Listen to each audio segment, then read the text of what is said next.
نحمدہ ونصلی علی رسولہ الکریم اما بعد فاعوذ باللہ من الشیطان الرجیم بسم اللہ الرحمن الرحیم رب اشرح لی صدری ویسر لی امری واحلل عقدۃ من لسانی یفقہوا قولی اللہم ارنا الحق حقا وارزقنا اتباعہ وارنا الباطل باطلا وارزقنا اجتنابہ آمین یا رب العالمین۔ سورۃ النور آیت نمبر 62۔ اب یہاں پر ہم دیکھ رہے ہیں کہ اجتماعی کاموں کے کچھ آداب ہیں جو کہ سکھائے جا رہے ہیں، یعنی آرگنائزیشنز کو کیسے چلانا چاہیے، لیڈر اور سب آرڈینیٹس کا آپس میں کس طرح کا معاملہ ہونا چاہیے ڈسپلن کے حساب سے، اس کا ذکر کیا جا رہا ہے۔ فرمایا انما المؤمنون الذین آمنوا باللہ ورسولہ واذا كانوا معه على امر جامع لم يذهبوا حتى يستأذنوه ان الذين يستأذنونك اولئك الذين يؤمنون بالله ورسوله فاذا استأذنوك لبعض شأنهم فاذن لمن شئت منهم واستغفر لهم الله ان الله غفور رحیم۔ مومن تو اصل میں وہی ہیں جو اللہ اور اس کے رسول کو دل سے مانیں اور جب کسی اجتماعی کام کے موقع پر رسول کے ساتھ ہوں تو اسے اجازت لیے بغیر نہ جائیں۔ جو لوگ تم سے اجازت مانگتے ہیں وہی اللہ اور رسول کے ماننے والے ہیں، بس جب وہ اپنے کسی کام سے اجازت مانگیں تو جسے تم چاہو اجازت دے دو، اور ایسے لوگوں کے حق میں اللہ سے دعائے مغفرت کیا کرو، اللہ یقیناً غفور اور رحیم ہے۔ تو بات ہم نے اس کے بارے میں شروع یہ کی تھی کہ اللہ تعالیٰ نے اجازت کا، استئذان کا آغاز کیا تھا گھروں سے۔ وہ دراصل تربیت گاہ ہوتی ہے، مائنڈ سیٹ وہی بناتی ہے، عادتیں وہی بناتی ہے، اور اب ہوتے ہوتے یہاں اب اسی کو لے کر انہی انڈیویجولز کو گھروں سے نکالا، اور ظاہر افراد ہی ہوں گے جو کہ نظام بنائیں گے، تو جیسے افراد ہوں گے ویسے آرگنائزیشنز ہوں گی۔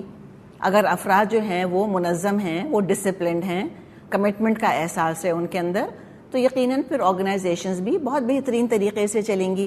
تو افراد کی پہلے تربیت گھروں کے اندر کی گئی، اب بات کی جا رہی ہے کہ جب یہ کسی نظام کا حصہ بن جائیں، کسی اجتماعی معاملات میں اپنا حصہ ڈالنے کے لیے آ جائیں، تو اب اس کا حکم یہاں پر آ رہا ہے کہ تمہیں اب یہ رولز فالو کرنے۔ تو جیسے کسی جگہ داخل ہونے کے آداب ہیں کہ اجازت لے کر آپ کو داخل ہونا ہے، اسی طرح کسی اجتماعی کام میں جب انسان اپنا حصہ ڈالتا ہے، پیڈ یا ان پیڈ، والنٹیئر ہو یا پروفیشنل ہو، تو پھر لیو لینے کے بھی آداب ہیں، چھٹی کے بھی آداب ہیں۔ تو یہ آرگنائزیشنز میں کام کرنے والے ذمہ دار افراد کے لیے اہم ہدایت ہے کہ بغیر اجازت لیے وہ لیو نہیں لے سکتے۔ تو لفظ کیا ہے؟ استئذان۔ اگر اپنی ذمہ داری سے اچانک رخصت چاہیے، اچانک لیو چاہیے، یا مستقل طور پہ کوئی جگہ چھوڑنی ہے، تو خالی انفارم نہیں کرنا ہوگا کہ ہم جا رہے ہیں اور ہم کل نہیں آئیں گے، بلکہ اپلائی کرنا ہوگا، پرمیشن لینی ہوگی۔ جو ہیڈ ہے آرگنائزیشن کا اگر وہ اجازت دے گا تب پھر وہ لیو لے سکیں گے۔ یعنی کہ یہ پروٹوکول آپ دیکھیں اور ہمارے ہاں کا آپ طریقہ دیکھیں کہ بغیر بتائے غائب ہو جانا، یعنی انفارم کرنے کی بھی زحمت نہیں کرتے کہ ہم نہیں آئیں گے، بغیر بتائے ایک دم سے غائب ہو گئے، گھر بیٹھ گئے کہ ٹھیک ہے ہاں میری مجبوری ہے۔ اور زیادہ تر جو والنٹیئرز ہوتے ہیں کم ہی ہوتے ہیں جو کہ پرمیشن لیں، اجازت لیں کہ کیا میں کل چھٹی کر سکتی ہوں، کیا میں کل چھٹی کر سکتا ہوں۔ انفارم صرف کر دیتے کہ میں کل نہیں آؤں گی، مجھے کام ہے، میں کل نہیں آ سکتی۔ یہ اسلام اس چیز کو بالکل پسند نہیں کرتا، یہ چیز بالکل ایکسیپٹیبل نہیں ہے، اس لیے کہ اس میں جس آرگنائزیشن کا آپ حصہ ہیں آپ نے اس کا حق ادا نہیں کیا۔ اگر تو قبول ہوگی، اگر ہیڈ آف دا ڈپارٹمنٹ یا آرگنائزیشن کا ہیڈ اجازت دے گا کہ ہاں ٹھیک ہے آپ کل لیو لے سکتی ہیں، 2 دن کی، 1 دن کی، 2 گھنٹے کی، تب تو پھر لیو لیں گے، ورنہ پھر نہیں لے سکتے۔ اور خاص طور پہ آپ یہ دیکھیں کہ جو پروفیشنل آرگنائزیشنز ہیں وہاں پہ تو ان کے اپنے رولز اینڈ ریگولیشنز ہیں نا۔ مثال کے طور پہ کوئی اگر ایبسنٹ ہو گیا کہ کوئی نہیں آیا کام پر، تو اس کی وہ کیا کریں گے آرگنائزیشن کے اندر بتائیں؟ سیلری کاٹ لیں گے، وہ 1 دن کی تنخواہ کاٹ لیں گے، یا ڈسپلنری ایکشن کوئی لے لیں گے، یا ہو سکتا ہے بونس پر اثر پڑے یا پروموشن پہ فرق پڑے۔ تو ان کے پاس تو ٹولز ہوتے ہیں کنٹرول کرنے کے اپنے ٹیم کے لوگوں کو۔ اپنے کام کرنے والوں کو کنٹرول کرنے کے ان کے پاس طریقے ہیں. اسکولوں میں ہم جانتے ہیں اتنے % اٹینڈنس اگر نہیں ہوگی تو ایگزام میں ہو سکتا ہے اپیئر نہ ہونے دیں. اس طرح کی چیزیں ہوتی ہیں.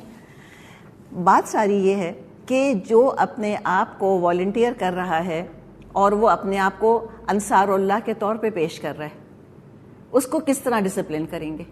اس کو کنٹرول کرنے کے ٹولز کیا ہوں گے کسی کے پاس؟ جس آرگنائزیشن کا حصہ بن گئے آ کر کہا کہ ہم دین کی خدمت کے لیے آ رہے ہیں, میں والنٹیئر کر رہی ہوں کہ میں یہ کام کروں گی, تو انہیں کیسے کنٹرول کریں گے؟ تنخواہ دے نہیں رہے کہ تنخواہ کاٹ لیں, بونس ملتا نہیں, ٹھیک ہے, پروموشن کا کوئی سوال نہیں یہاں پر دنیا میں, وہ تو سب اللہ کے ہاں جمع ہے, وہ تو سارا غیب کا سودا ہے جو کہ ایک انصار فی سبیل اللہ کر آتا ہے, اللہ کے ہاتھ بیچ کر آتا ہے اپنی جان کو بھی اور اپنے مال کو بھی, تو وہ تو سارا اللہ کے پاس ہے. تو امیجن کر لیں کہ اگر اس طرح سے کر رہے ہیں کہ بغیر بتائے غائب ہو گئے یا بتا کے بغیر اجازت لیے چلے گئے. دیکھیں بغیر بتائے جانا تو ایک اور ہی لیول کی چیز ہے, اس کا تو ذکر ہی نہیں ہے یہاں پر, اس کا تو منافقوں کے لیے ذکر آئے گا, یتسللون, وہ تو الگ معاملہ ہے بالکل, اس کو تو اللہ تعالیٰ نے الگ کیٹیگری میں رکھ دیا. یہ تو ذکر ان کا کیا جا رہا ہے کہ جو صرف انفارم کر رہے ہیں اور پرمیشن نہیں لے رہے. تو وہ بھی سوچ لیں کہ اللہ کے ہاں بھی پھر ہو سکتا ہے کہ ان کے نمبر کٹ گئے ہوں, جس سے کہ انہوں نے اللہ کے نام پہ یہ ٹائم دیا تھا. تو یہاں پر اللہ تعالیٰ نے پروٹوکول سکھا دیا کہ احساس ذمہ داری, امانت اور صداقت ہونی چاہیے. اور احساس ذمہ داری تو ہے ہی دراصل امانت اور صداقت کی پیداوار. کمٹمنٹ ٹھوس کردار کی علامت ہے کہ کمیٹڈ رسپانسبل ورکرز چاہیے دین کے لیے, تھوڑے ہوں لیکن ٹھکے ہوئے ہوں. تو اللہ نے ان کی تعریف کی ہے کہ مومن تو وہی ہے کہ بغیر اجازت اپنی جگہ نہیں چھوڑتے, اس لیے کہ ہم جانتے ہیں کہ ایک کی لاپرواہی سے پورا مشن, پورا پروجیکٹ ہو سکتا ہے کمپرومائز ہو جائے. احد میں کیا ہوا تھا بتائیں؟ 700 صحابہ تھے, ہم آرڈنری مومن نہیں تھے, صحابہ, ٹھیک ہے نا, ایک سے ایک ولی اللہ, ابو بکر, عمر, عثمان, علی موجود, خود اللہ کے رسول موجود. تو کیسے ہاتھ سے جو ہے وہ جیت نکل گئی؟ 700 لوگوں کی ٹیم میں کتنے لوگوں نے کمپرومائز کیا تھا؟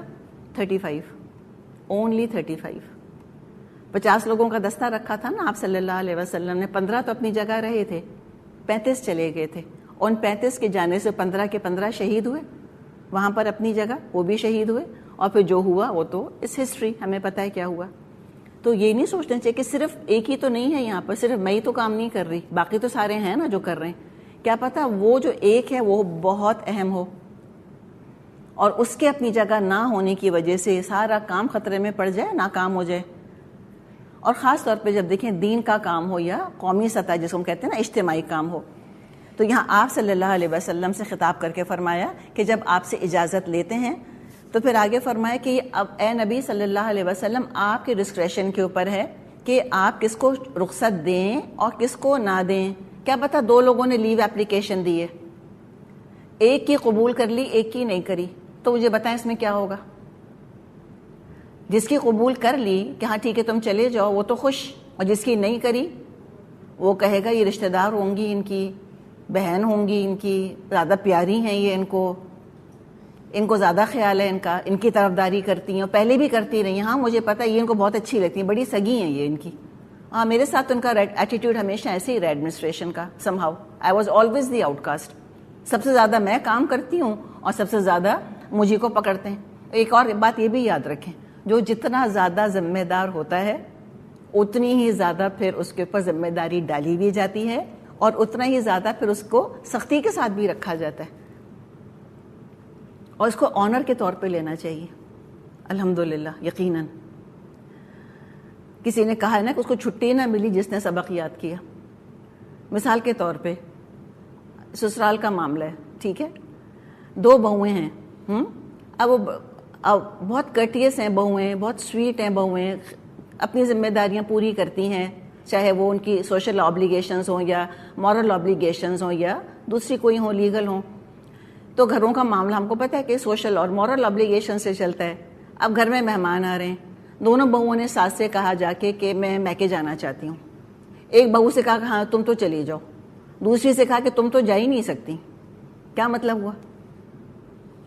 کہ وہ دوسری والی جو ہے وہ ذمہ دار ہوگی نا زیادہ. پہلی والی ہوگی نکمی کہ چلیے یہ تو کوئی بات نہیں, پہلی کون سا ہاتھ لانا ہے اس کو, یہ تو سارا پکائے گی, دوسری والی سارا کام تو یہی کرے گی. تو ساس نے کہا کہ نہیں تم تو نہیں جا سکتی, آج تو مہمان آ رہے ہیں, آج تو تمہاری نن کے سسرال والے آ رہے ہیں فار ایگزامپل. لیکن میں نے آپ کو بہت ہی چھوٹی سی مثال دی ہے, تو اس کو آنر کے طور پہ لینا چاہیے کہ اچھا الحمدللہ اللہ نے توفیق دی مجھ کو کہ میں ذمہ داری پوری کر رہی ہوں, ان لوگوں کو مجھ پہ اتنا بھروسہ ہے, میں انڈسپینسیبل ہوں الحمدللہ. تو دیکھیں نا, پھر تو مائنڈ سیٹ ہوتا ہے نا کسی چیز کو لینے کا کہ آپ کس مائنڈ سیٹ سے اس کو قبول کر رہے ہیں.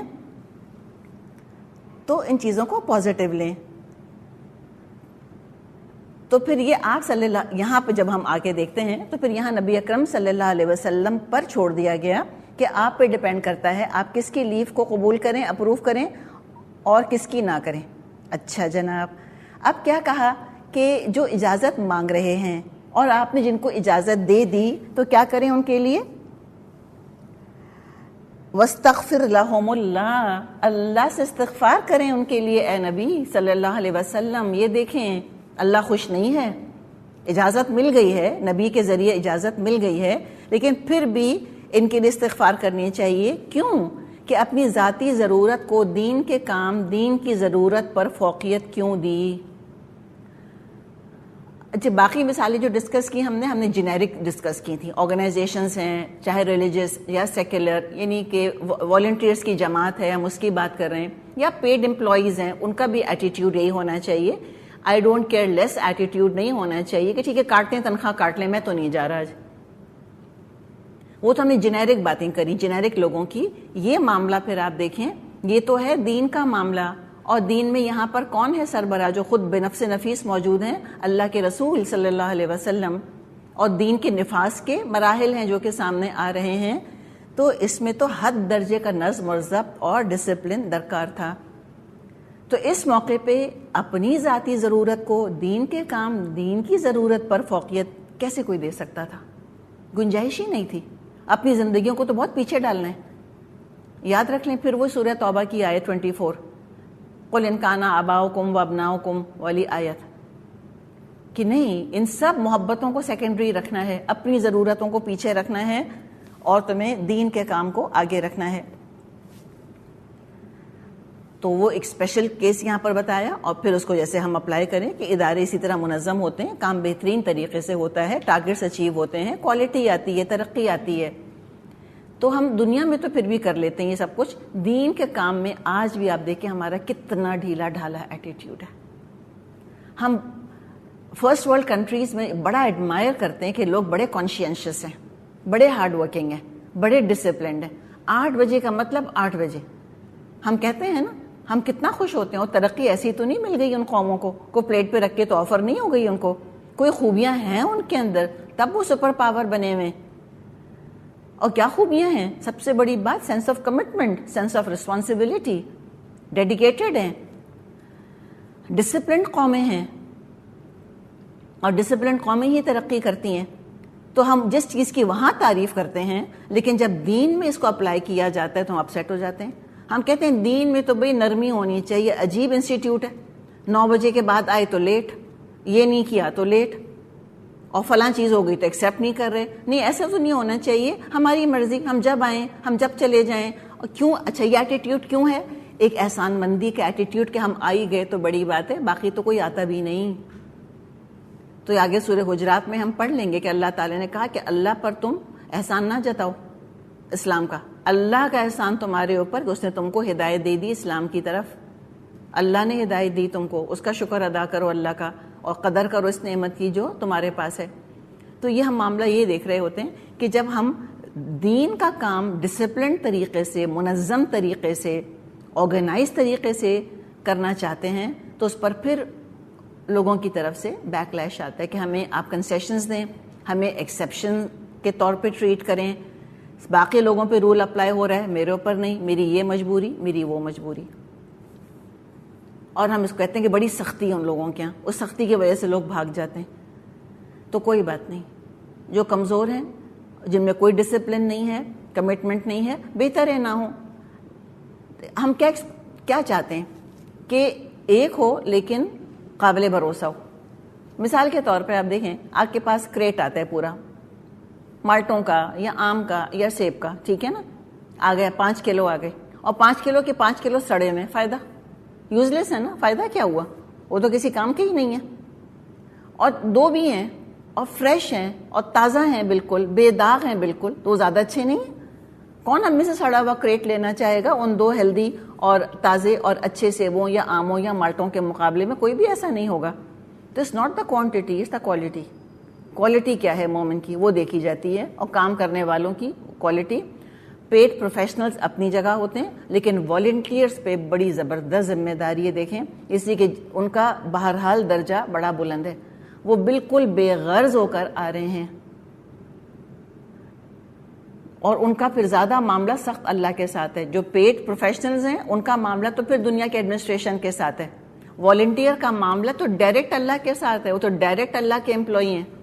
بونس وہیں ملنا ہے, تنخواہ وہیں ملنی ہے, اجر وہیں ملنا ہے, حساب وہیں ہونا ہے ان کا. دنیا کی کوئی طاقت ان کا حساب لے نہیں سکتی. تو ہمیں دین کا کام کرنا ہے, والنٹریلی کرنا ہے, لیکن پروفیشنل زیل کے ساتھ کرنا ہے انشاءاللہ. چاہے ہم ایک پروفیشنل کے طور پر وہاں پر آئے ہوئے ہوں یا والنٹیئر کے طور پر آئے ہوئے ہوں, اصل چیز اللہ کیا دیکھتا ہے؟ دلوں کی کیفیت کو دیکھتا ہے. لوگ تنخواہ لے کے بھی ظاہر ہے وہ تو الاؤڈ ہے اسلام کے اندر, ان چیزوں کی اجازت ہے, ان کو بھی اللہ دیکھے گا کہ یہ ہیں کتنے ڈیڈیکیٹڈ ہیں, کتنے کمیٹڈ. اور واقعی ایسے پروفیشنل بھی ہوتے ہیں کہ وہ پھر ٹائم نہیں دیکھتے. دنیا میں بھی آپ دیکھیں کہ جو لوگ ترقی کرنا چاہ رہے ہوتے ہیں اداروں کے اندر, وہ 9 to 5 جاب نہیں کرتے, گھر جا کے بھی وہ کام کرتے رہتے ہیں. آفس میں 6 8 بجے تک, گڈ اولڈ ڈیز میں جب کووڈ نہیں تھا تو لوگ 8 بجے تک آفیسز کے اندر بیٹھے رہتے تھے, ویکینڈ پہ کام کیا کرتے تھے. حالانکہ تنخواہ اتنی مل رہی ہوتی تھی, ایکسٹرا کچھ نہیں مل رہا ہوتا تھا, لیکن براؤنی پوائنٹس ہم کہتے ہیں نا, براؤنی پوائنٹس ان کو بنانے ہوتے تھے. اپنے آپ کو بعض کاموں کے لیے والنٹیئر کر دیتے تھے ان پیڈ, کہ ٹھیک ہے آئی ٹیک کیئر آف دیٹ. کیوں؟ تاکہ باس کی نظروں میں آ جائیں اور پہ فائدہ حاصل ہو. تو ایسے پروفیشنلز ہوتے ہیں دین کے بھی, بے شک وہ پیڈ امپلائیز ہوتے ہیں, لیکن وہ کبھی وقت نہیں دیکھتے کہ اچھا بس اتنا ہی وقت ہمیں لگانا ہے. پھر وہ 24/7 پھر وہ اللہ کی راہ میں جتے رہتے ہیں. تو اجر دینا تو پھر اللہ ہی کے اوپر ہے. تو لہٰذا دین کے کام کے لیے بھی پلیز ڈسپلن کا ہم خیال رکھیں, اس کا ڈھیلا ڈھالا نظام ہم پسند نہ کریں. ہر متمدن قوم, ہر ترقی یافتہ قوم اپنے افراد کی تربیت کرتی ہے. ذاتی زندگی ایک طرف ہے اور کاز یا کمٹمنٹ ایک طرف ہے. اسکولوں میں دیکھ لیں, دنیا ادھر تھی ادھر ہو جائے, ہم تو بچوں کی چھٹی نہیں کراتے. تو جو اسکول کا ڈسپلن ہم نے سیکھا وہ کیوں نہیں آخر آگے ہمارے کام آتا؟ Why not? We need to think about it. اچھا, تو یہ ہم نے بات کی جنرل, پھر ہم نے بات کی اسپیسیفک. نبی اکرم صلی اللہ علیہ وسلم کے زمانے میں تو ہم امیجن کر سکتے ہیں کہ بات کتنی اہم تھی. اور پھر آپ صلی اللہ علیہ وسلم کی ایک بڑی اہم حدیث ہے کہ یہ دین کا حصہ ہے ڈسپلن, اور دین کا حصہ ہے اتھارٹی کی فرما برداری کرنا, اولو الامر کی اطاعت کرنا. پیچھے بھی ہم نے پڑھا تھا سورہ نساء میں کہ اطیعوا اللہ و اطیعوا الرسول و اولی الامر منکم. آپ صلی اللہ علیہ وسلم نے فرمایا من اطاعنی فقد اطاع اللہ, جس نے میری اطاعت کری اس نے تو یقیناً اللہ کی اطاعت کری. ومن عصانی فقد عصى اللہ, اور جس نے میری نافرمانی کری اس نے تو اللہ کی نافرمانی کری. چلیں یہ بات تو پتہ ہے ہمیں. پھر آگے کیا فرمایا؟ ومن اطاع امیری فقد اطاعنی, جس نے میرے مقرر کردہ امیر کی اطاعت کری اس نے میری اطاعت کری. ومن عصى امیری, اور جس نے میرے مقرر کردہ امیر کی نافرمانی کری فقد عصانی, اس نے میری نافرمانی کری. تو بات یہ ہے کہ جو دین کا کام کر رہے ہیں وہ دراصل کیا کر رہے ہیں؟ کوئی ذاتی کام تو نہیں لے رہے, وہ اپنے گھر میں اپنے کچن میں تو کام نہیں کرا رہے. اللہ رسول کا دیا ہوا دین ہے, اسی کی خدمت کر رہے ہیں نا. تو وہ سمجھیں کہ ان کی اطاعت کرنا کیسا ہے؟ جیسے کہ اللہ کے رسول کی اطاعت کرنا. آنر تو دیکھیں کتنا بڑا آنر ہے. اب یہ بات فرما کہ آپ نے ایگوز کا کلیش ختم کر دیا. کچھ ہمارے سامنے ہم جیسے ایک انسان ہوگا نا, ایک کرسی پر بیٹھا ہوگا, اس کرسی پر بیٹھنے کی وجہ سے اس کو ایک مرتبہ مل گیا, اس مرتبے کی وجہ سے اتھارٹی مل گئی. ہم کہتے ہیں کہ تم کون تو میں کون, ہم دونوں برابر ہیں. You have no right over me, you can't dictate to me. نہیں, تو اس کو مت دیکھیں. اس کو یہ اتھارٹی کس نے دی ہے؟ اللہ کے رسول نے. اللہ کے دین کا کام کر رہا ہے وہ، تو اللہ کے دین کا کام جو لوگ کر رہے ہوتے ہیں ان کے پاس اتھارٹی جو ویسٹڈ ہوتی ہے ان کے اندر، وہ اللہ کے رسول کی طرف سے ہوتی ہے. اور پھر جن کے پاس یہ اتھارٹی ہے وہ بھی سوچ سمجھ کے اس کو استعمال کریں. سوچیں کتنی بڑی، کتنی قیمتی ذمہ داری ہے، کتنی بھاری چیز وہ لے کر بیٹھے ہیں. تو جو لیڈرز ہوتے ہیں، جو انچارجز ہوتے ہیں، ان کے اندر بھی نرمی، ان کے اندر بھی ایک تھاٹفلنس ہونی چاہیے کہ وہ بھی دیکھیں کہ سامنے والے کے حالات کیسے ہیں. لوگوں کو اتنا پش نہیں کرنا چاہیے کہ ان کو توڑ دیا جائے. یہ تو ان کی بھی رسپانسبلٹی ہے. آپ صلی اللہ علیہ وسلم کو بھی ایسے پش نہیں کرتے تھے لوگوں کو. تو یہ ساری چیزوں کو دیکھنے کی ضرورت ہے. تو عام لیڈر کی اطاعت بھی ضروری ہے. تو پھر نبی اکرم صلی اللہ علیہ وسلم کے مقام اور ان کی اطاعت کا تو لیول ہی بالکل فرق تھا. تو صحابہ کا بڑا مشکل امتحان تھا جو کہ آج باقی امت میں سے کسی کا نہیں ہے. آگے فرمایا لا تجعلوا دعاء الرسول بینکم کدعاء بعضکم بعضا قد یعلم اللہ الذین یتسللون منکم لواذا فلیحذر الذین یخالفون عن امرہ ان تصیبہم فتنۃ او یصیبہم عذاب علیم. مسلمانوں، اپنے درمیان رسول کے بلانے کو آپس میں ایک دوسرے کا سا بلانا مت سمجھ بیٹھنا. اللہ ان لوگوں کو خوب جانتا ہے جو تم میں سے ایسے ہیں کہ ایک دوسرے کی آڑ لیتے ہوئے چپکے سے سٹک جاتے ہیں، کھسک جاتے ہیں. رسول کے حکم کی خلاف ورزی کرنے والوں کو ڈرنا چاہیے وہ کسی فتنے میں گرفتار نہ ہو جائیں یا ان پہ دردناک عذاب نہ آ جائے. تو یہ بتا دیا کہ رسول جب اور جس وقت تم کو پکاریں، آواز دیں، ان کی پکار پر حاضر ہونا فرض ہے. اور ایسی اطاعت حقیقت ہے بعد میں کسی اور کی فرض نہیں تھی، نہ ہے. یہ خاص اس وقت کا معاملہ ہے جب آپ بنفس نفیس دنیا میں موجود تھے. ٹھیک، تو ایک مطلب تو یہ ہے. تو دوسرا مطلب دعا الرسول کا یہ لیا گیا کہ جب تم رسول صلی اللہ علیہ وسلم کو پکارو تو ان کا نام لے کے اب بلند آواز میں نہ پکارنا جیسے کہ تم آپس میں ایک دوسرے کو پکارتے ہو. ٹھیک، تو ایک دعا کا کیا ہو گیا؟ رسول کا پکارنا، رائٹ. دوسرا دعا کیا ہو گیا کہ تمہارا رسول کو پکارنا. تو کبھی ابو بکر نے جو کہ آپ کے ساتھی تھے اور آپ کے سسر تھے، اور کبھی عمر نے جو آپ کے ساتھی تھے اور آپ کے سسر تھے. ہم جانتے ہیں نا سسر کا درجہ بڑا ہوتا ہے، آلموسٹ لائک اے فادر. انہوں نے بھی کبھی آپ کو یا محمد کہہ کے نہیں پکارا. عباس آپ کے چچا تھے، چچا تو ہوتے ہی باپ کی جگہ ہے.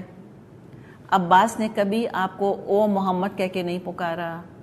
آپ کی بیویاں، اتنا انٹیمیٹ تعلق ہوتا ہے شوہر بیوی کا، انہوں نے بھی کبھی محمد کہہ کے نہیں پکارا نام سے. کسی نے آپ کا نام نہیں لیا. کیا کہتے تھے سب؟ یا رسول اللہ، یا رسول اللہ. اور آواز دھیمی، کوئی دور سے نہیں آواز دیتا تھا آپ کو او یا رسول اللہ، کوئی ایسے نہیں کہتا تھا. آواز کم کر کے نہایت عزت، نہایت ادب سے آپ کو پکارا جاتا تھا.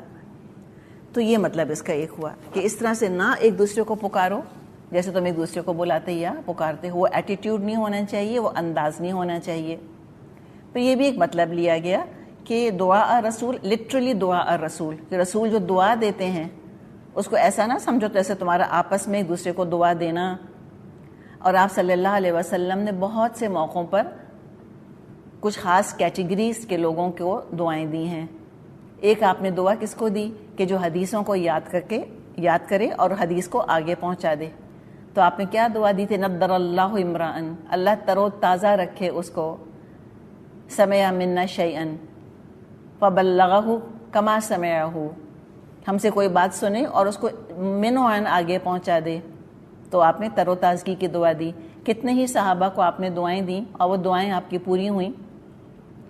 بعض کو آپ نے لمبی عمر کی دعا دی، بڑی ان کو لمبی عمر ملی. بعض کو آپ نے مال کی دعا دی، مال بہت ہوا. بعض کو آپ نے اولاد و نسل کی دعا دی، وہ پوری ہوئی. خوب ان کی نسل پھلی اور پھولی اور آگے بڑھی. تو یہ معاملہ دعا کا ہے. اور پھر بد دعا، اللہ تعالیٰ بچائے، اللہ بچائے کہ کبھی بھی ہم اس کیٹیگری میں آئیں جن کیٹیگریز کو آپ صلی اللہ علیہ وسلم نے بد دعا دی تھی. اور قرآن کے اندر بھی ہم نے رسولوں کی بد دعائیں پڑھی ہیں نا. موسیٰ علیہ السلام نے بد دعا دی تھی، سورہ یونس میں پڑھا تھا ہم نے کہ اللہ ان کے دلوں کو سخت کر دے. اور یہ ایمان ہی نہ لائیں جب تک کہ عذاب علیم نہ دیکھ لیں. ہاں کون لوگ تھے جو مال اور دولت والے تھے اور پھر وہ دین کی مخالفت کر رہے تھے. تو وہ دعائیں بھی پڑھ لیں جو رسولوں کی ہیں، جو کہ امتوں کے خلاف انہوں نے کریں، اور اللہ مجھ کو اور آپ کو اپنی پناہ میں رکھے کہ ہم کبھی بھی وہ عمل کریں جس کی وجہ سے رسول کی بد دعا پڑ جائے آ کر. تو اللہ تعالیٰ ہم سب پہ رحم کرے، اور اللہ تعالیٰ سے ہم دعا کرتے ہیں کہ اللہ تعالیٰ ان کاموں کی توفیق ہمیں عطا فرمائے کہ جس کے بارے میں آپ صلی اللہ علیہ وسلم نے دعا دی تھی. آپ نے دعا دی ہے کہ اللہ تعالیٰ میری امت کی صبح میں برکت دے. تو کیا کرنا چاہیے بتائیں مجھے اور آپ کو؟ حتی الامکان کوشش کرنی چاہیے کہ ہم صبح سویرے سے اپنے کام شروع کر دیں اور دن چڑھے تک ہم نہ سوتے رہیں. چھٹی ہو چھٹی نہ ہو، بیماری ہے، تھکے ہوئے ہیں، کوئی غیر معمولی واقعہ پیش آ گیا، نیند نہیں آئی، رات 2 بجے تک جاگتے رہے، کوئی مہمان آئے تھے، ایئرپورٹ لینے گئے، آئے، سفر کیا، وہ دیکھیں یہ الگ چیزیں ہیں ساری. لیکن اندر سے تمنا کیا ہونی چاہیے کہ بس میں صبح صبح سے اٹھ جایا کروں، فجر سے میں اٹھوں. ٹھیک ہے، اور فجر کی ہم بات کر رہے ہیں اپنے ملکوں میں، اوبیسلی ہم الاسکا کی بات نہیں کر رہے جہاں فجر جو ہے وہ 1 بجے ہوتی ہے، ہم وہ بات نہیں کر رہے، یا 3 بجے فجر ہوتی ہے اس کی بات نہیں کر رہے. نارمل حالات جیسے کہ اسپیکٹرم ہے ٹائم کا، تو پھر اس صبح کے ٹائم کو یوٹیلائز کرنے کی بھرپور کوشش کرنی چاہیے. اور کیا فرمایا؟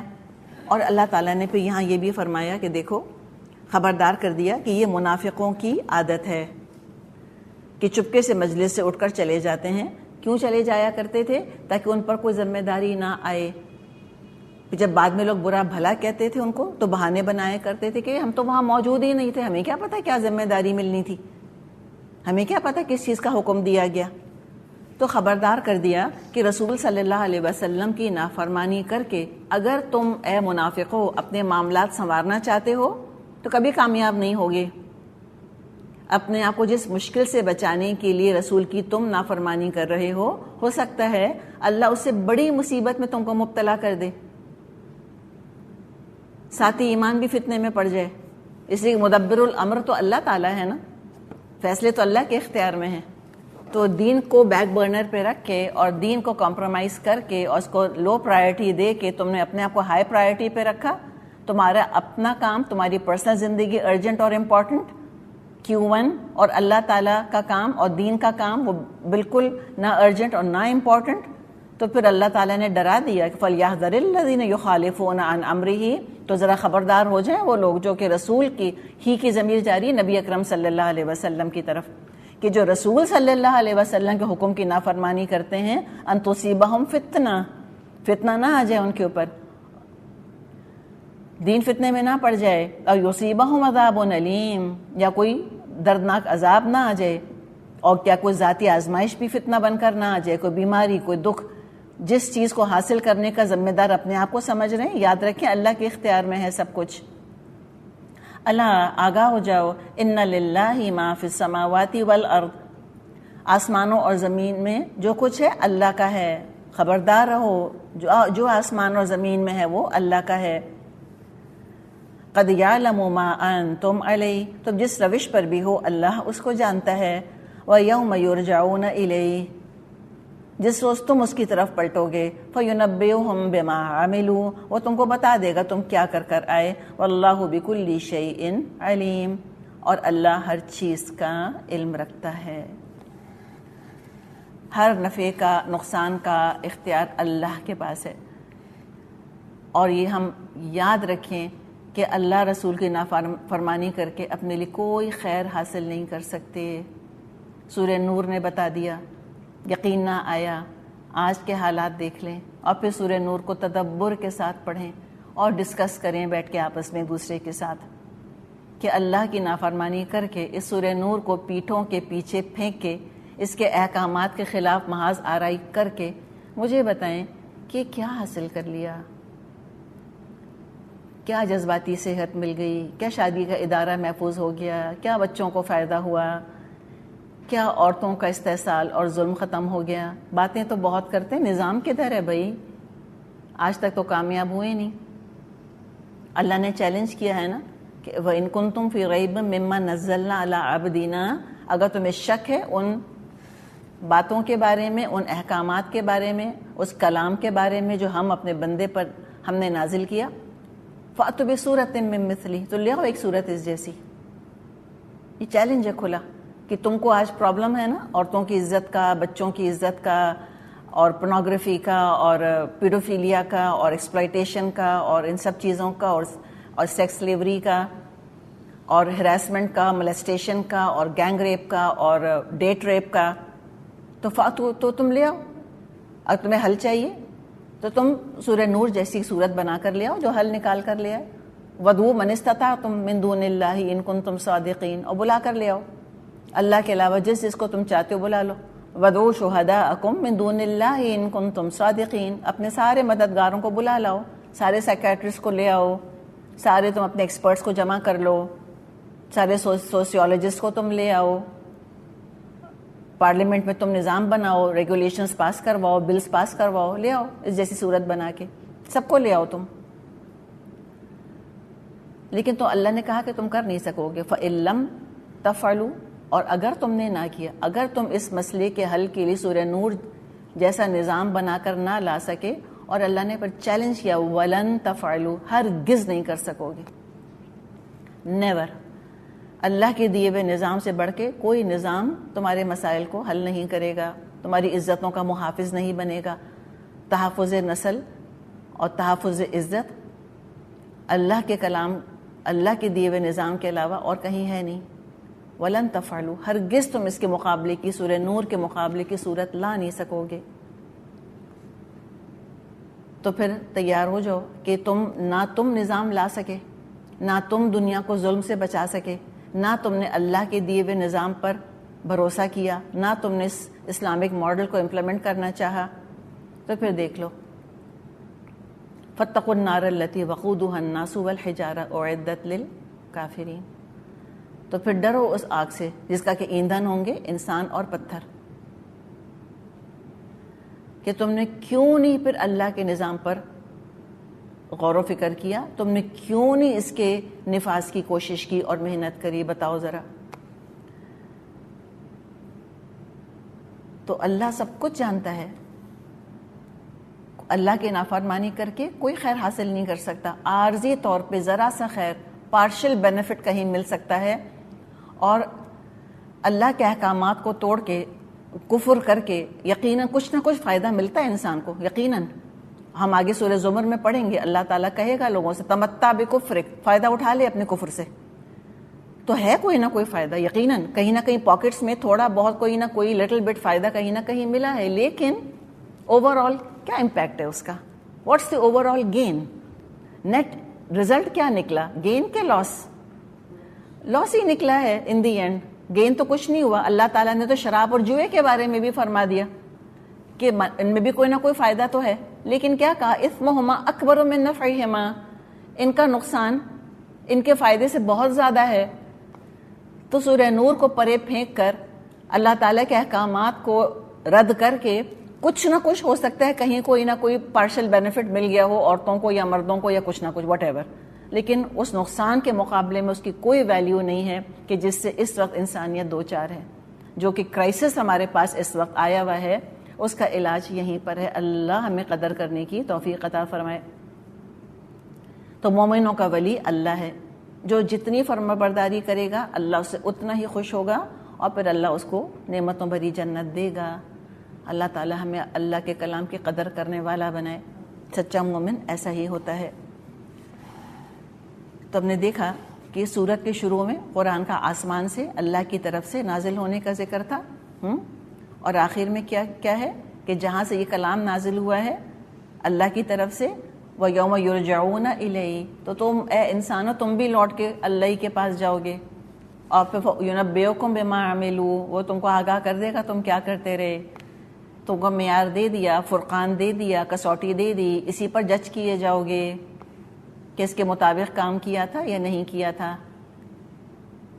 تو بتا دیا جائے گا اللہ نے جو کلام نازل فرمایا تھا اس کے مطابق کتنا عمل کیا.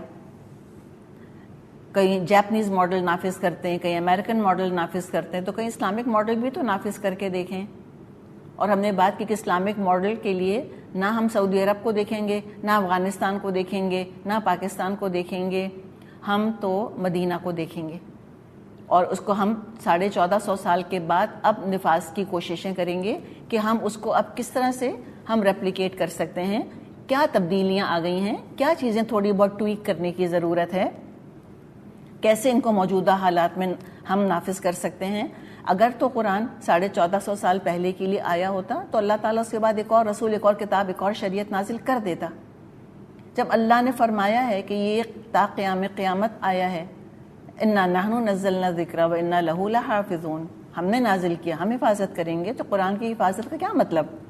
یعنی کہ اس کے احکامات ایپلیکیبل رہیں گے، پریکٹیکل رہیں گے، یہ کبھی بھی آؤٹ ڈیٹڈ نہیں ہوگا، آؤٹ موڈڈ نہیں ہوگا۔ جیسے آئی فون کے ماڈلز جو ہیں وہ آؤٹ ڈیٹڈ ہو جاتے ہیں اور کتنے سارے ایپس جو ہیں وہ لوڈ نہیں ہو رہے ہوتے اس کے اوپر، یہ قرآن کا معاملہ نہیں ہے۔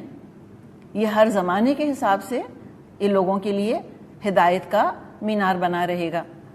ول چاہیے، ول لوگوں کی، اللہ ہمارے اندر یہ ول پیدا کرے۔